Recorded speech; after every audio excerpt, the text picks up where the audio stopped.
not everybody is a good fit to try to win back, and others may get annoyed if you try to, bug them too many times. How do you find the right fit? How do you find the right customers to reach out to that are likely to win back? And, what are the approaches there? Yeah, it's a really good question. We generally see a few different ways to win customers back at the end of the life cycle. So there's failed payments that need to be recovered. Those are customers that might be on the verge of canceling because of failed payments.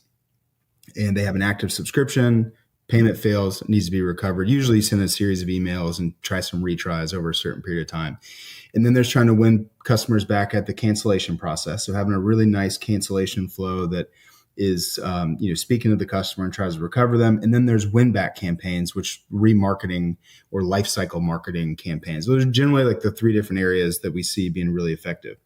And we don't have time to go into each one of those and really dig into what works and what doesn't, but I can give everybody just the basic principles of what works. There's three different things that come together to kind of make a really good formula for retaining customers. And everybody can do this probably using their existing tools.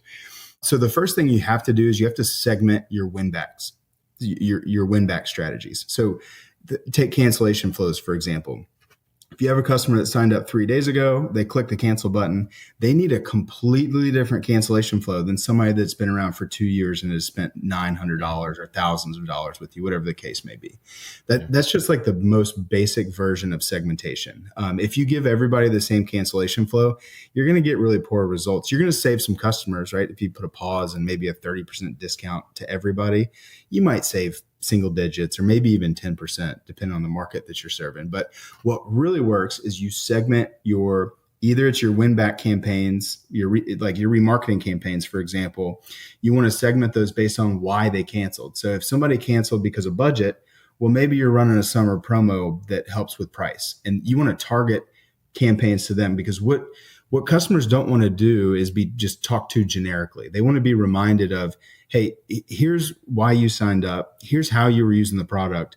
And then here is our very specific ask or offer to try to get you back into the platform. So it's segmenting, and then it's personalizing that experience, whether it's, so like the cancellation flow, a good example is bringing in usage or features that were used.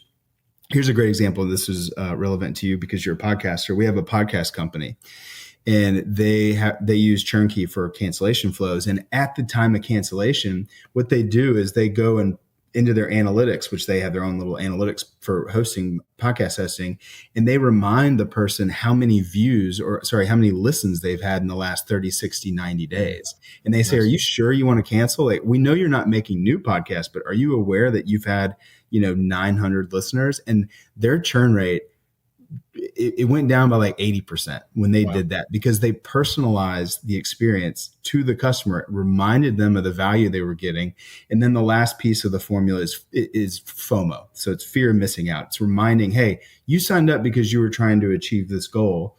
You aren't going to, like, if you cancel this, you are not going to achieve it. Like, your goal was to get more listeners as a podcast. That's happening. If you cancel, those listens are going to evaporate. So when you put those three things together, it becomes this really powerful experience. It's not even canceling at that time, or it's not a marketing email. It's a reminder of what you were trying to do initially and how far you made it within the process and what you're going to miss out on if you don't take action. So hopefully that's kind of like the thesis behind our whole platform, distilled down into a couple minutes. But that's generally how we try to approach it.